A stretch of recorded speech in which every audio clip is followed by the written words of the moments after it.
Hello friends, welcome back to my channel. আমি অনন্যা নিয়ে চলে এসেছি আবার একটা স্কিন কেয়ার স্পেশাল একটা ভিডিও তোমাদের সাথে শেয়ার করে নিতে।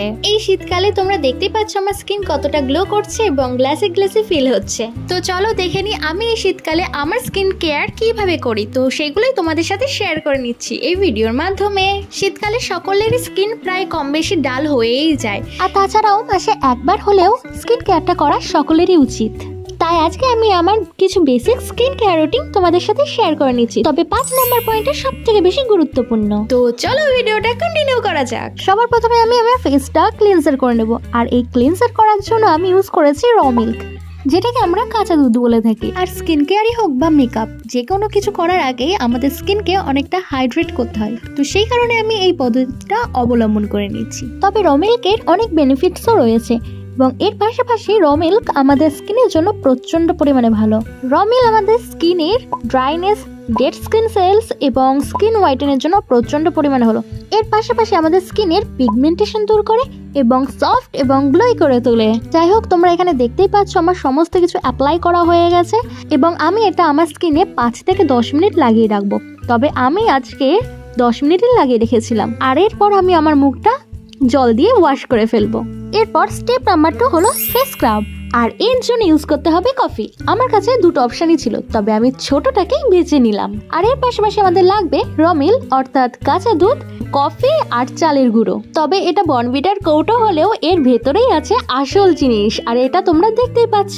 তো যাই হোক, সমস্ত উপকরণই আমরা একসাথে একটা বাটির মধ্যে নিয়ে মিক্সড করে নেব, আর এটাই আমরা আস্তে আস্তে আমাদের ফেসের উপর লাগানো স্টার্ট করে দেব। তবে ফেস স্ক্রাব করার সময় তোমাদের সকলকেই মনে রাখতে হবে যে চালে যে ছোট ছোট দানাগুলো রয়েছে সেগুলো যাতে চোখে না যায়। চালের গুঁড়ো আমাদের ফেসটাকে ডিপলি ভাবে ক্লিনজিং করতে সাহায্য করবে।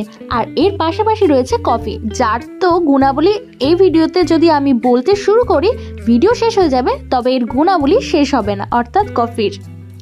এছাড়াও রাইস পাউডার অর্থাৎ চালের গুঁড়োরও অনেক গুণাবলী রয়েছে। রাইস পাউডার আমাদের স্কিনকে গ্লোলি, স্মুথ এবং ফ্ললেস করে তোলে। আবার স্কিনের উপর পড়ে যাওয়া sun damage, black heads, white heads এই সমস্ত কিছুতেই চালের গুঁড়ো অনেকটাই কার্যকরী। এরপর 3 থেকে 4 মিনিট রেখে আমরা আমাদের নেক্সট ইনগ্রেডিয়েন্টটা বানিয়ে ফেলবো। তো 3 নম্বর স্টেপটা হলো ফেস মাস্ক। আর তারপর নিয়ে নিতে হবে একটা বাটি এবং তার মধ্যে 2 থেকে 3 চামচ বেসন। আর এরপর আমি এই বাটিটার মধ্যে দিয়ে দেব আমার সেই মিনি কফিটা। তবে এই দুটো ইনগ্রেডিয়েন্ট নিয়ে আমাদের এই ফেস প্যাকটা কিন্তু একদমই বানানো যাবে না। এর সাথে আমি ইউজ করব র মিল্ক, আর এখানে মিল্ক ইউজ করতে গিয়ে আমার কি অবস্থাটাই না হলো। তো যাই হোক, এই সমস্ত ঢালাঢালির পর্ব শেষ করে আমরা আমাদের মাস্কটিকে বানিয়ে সক্ষম হয়েছি। আর দেখতেই পাচ্ছ এই মাস্কটি বানানোর জন্য আমি আবারও কফি ইউজ করেছি, কারণ আমি প্রথমেই বলেছি কফি খাওয়ার সাথে সাথে কফি স্কিনে লাগানো কিন্তু অনেকটাই ভালো। তবে আজকে আমার সাথে এমনটা কেন হচ্ছিল আমি নিজেও বুঝতে পারছিলাম না।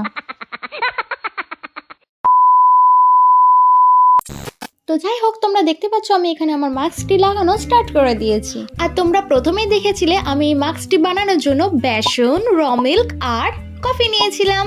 কফির গুণাবলী তোমরা প্রত্যেকেই কম বেশি প্রায় জেনেই গেছো। তবে বেসনও কিন্তু আমাদের স্কিন ব্রাইটেনিং করতে একদমই পিছিয়ে নেই, সেও কিন্তু যথেষ্ট পরিমাণে এগিয়ে রয়েছে এবং বেসনের গুণাবলীও প্রচুর রয়েছে। তবে তোমরা যদি চাও প্রথমে স্টেপগুলোকে স্কিপ করে দিয়ে একেবারে এই স্টেপে আসতে পারো, কারণ সত্যি বলতে এই ফর্মুলাটা আমি নিজে স্কিনে এক্সপেরিমেন্ট করেছি এবং সেটা 1-2 বার নয় বরং বারবার, আর এতে রেজাল্টও মিলেছে হাতে হাতে। তাই তোমাদের সাথে এটা শেয়ার করে নিয়েছি।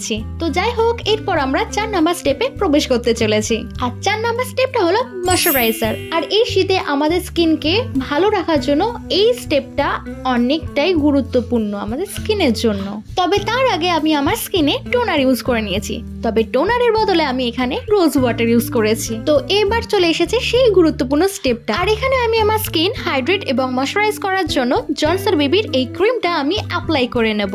আর এই ক্রিমটা আমার অত্যন্ত পছন্দের একটা ক্রিম, আর এই ক্রিমটা সাধারণত বাচ্চারা ইউজ করে থাকে। তবে এই ক্রিমটা আমার খুবই ভালো লাগে ইউজ করতে। তবে তোমরা একটু নোটিস করলেই দেখতে পাবে যে আমার স্কিনটা আগের তুলনায় অনেকটাই গ্লোলি হয়ে উঠেছে এবং ত্বকের উপর যে আমি কিছু একটা করেছি তার প্রভাব পরিষ্কার বোঝা যাচ্ছে। তো স্কিন কেয়ার করে আমি একটু পোস্ট দিতেও শুরু করে দিয়েছি। জানি না এই সমস্ত বুদ্ধি আমার মাথায় কিভাবে আসে। তো যাই হোক, এরপর আমি আমার ঠোঁটে ভ্যাসো কেয়ার অ্যাপ্লাই করে নেব। আর ভ্যাসো কেয়ারের স্মেলটাও আমার অসাধারণ লাগে, তাই স্কিন কেয়ার করার পর ভ্যাসো কেয়ার ইউজ করতে কিন্তু আমি একদমই ভুলি না।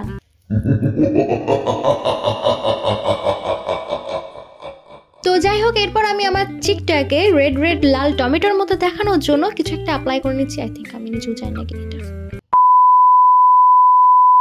হ্যাঁ, তো আমি এখানে আমার চিকে লাল ব্লাশ অ্যাপ্লাই করে নিয়েছি। এই জিনিসটা করার একটাই কারণ আমাকে একটু সতেজ প্রাণোচ্ছল লাগবে, একটু তাজা ফিল হবে নিজেকেই। তো সেই কারণে আমি এটা অ্যাপ্লাই করেছি। পুরোপুরি তোমাদের উপর ডিপেন্ড করছে, তোমরা চাইলে এটা স্কিপও করতে পারো, তোমরা চাইলে তোমাদের রুটিনে এটা করতে পারো। তো যাই হোক, এখানে আমার স্কিন কেয়ার একদম পুরোপুরি ডান।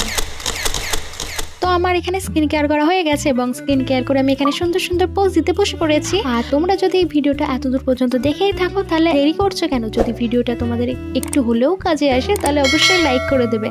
আর তোমরা কিন্তু কমেন্টে একদমই জানাতে ভুলবে না যে তোমরা এই রেমেডিটা ইউজ করে কেমন ফল পেলে। আর যদি ভালো লেগে থাকে তাহলে তুমি তোমার ফ্যামিলি এবং বন্ধু বান্ধবের সাথে এই ভিডিওটা শেয়ার করতে পারো।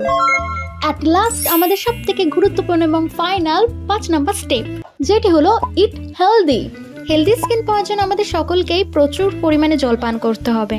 আর তার পাশাপাশি রয়েছে বিভিন্ন রকমের ভেজিটেবল, ফ্রুটস এবং বিভিন্ন রকমের সবুজ সবজি। আর এর পাশাপাশি আমাদের জলটাও কিন্তু প্রচুর পরিমাণে পান করতে হবে। আমরা আমাদের স্কিনকে বাইরে থেকে কিভাবে সুস্থ এবং সচ্ছল থাকে সেটার জন্য তো সমস্ত কিছুই প্রস্তুতি নিলাম, কিন্তু আমাদের বাহ্যিক যত্নের মতোই অভ্যন্তরীণেও যত্ন নিতে হবে। প্রচুর পরিমাণে জল খেতে হবে, ফল খেতে হবে এবং ভেজিটেবল তো রয়েছে, তার পাশাপাশি হেলদি ডায়েট প্ল্যানও থাকা দরকার। আর এগুলো যদি সঠিক পরিমাণে সঠিক মাত্রায় সমস্ত কিছু বজায় থাকে তাহলে এর ছাপ আমাদের স্কিনেই ফুটে উঠতে বাধ্য। আর ঠিক এইভাবে আমার মতো তোমাদের স্কিনও হেলদি, গ্লোই অ্যান্ড সফট এবং স্মুথ হয়ে উঠবে। তবে তার আগে আমি তোমাদেরকে একটা কথা বলেইছি যে আমার মতো এরকম গ্লোই স্কিন পেতে অবশ্যই ভেতরের আগে যত্ন নিতে হবে, অর্থাৎ প্রচুর পরিমাণে সবুজ শাকসবজি খাওয়া, ফল খাওয়া, জল খাওয়া এবং সঠিক ডায়েট প্ল্যান, এইগুলো সবকিছুই থাকা অত্যন্ত আবশ্যক। তো যাই হোক, আমি মনে করি তোমরা সকলেই এই ছোট টিপস ফলো করবে এবং ভিডিওটা যদি এতদূর পর্যন্ত দেখে থাকো তাহলে অবশ্যই লাইক করবে, শেয়ার করবে আর নিচে সাবস্ক্রাইব করে দেবে। এবং আজকের ভিডিওটা তোমাদের কেমন লাগলো অবশ্যই কমেন্টে জানাবে। এবং সবাইকে আমার তরফ থেকে অনেক ভালোবাসা রইলো আর বড়দেরকে প্রণাম জানিয়ে আজকের ভিডিওটা শেষ করছি। দেখা হবে খুব তাড়াতাড়ি নতুন একটা ভিডিওতে। তো টাটা।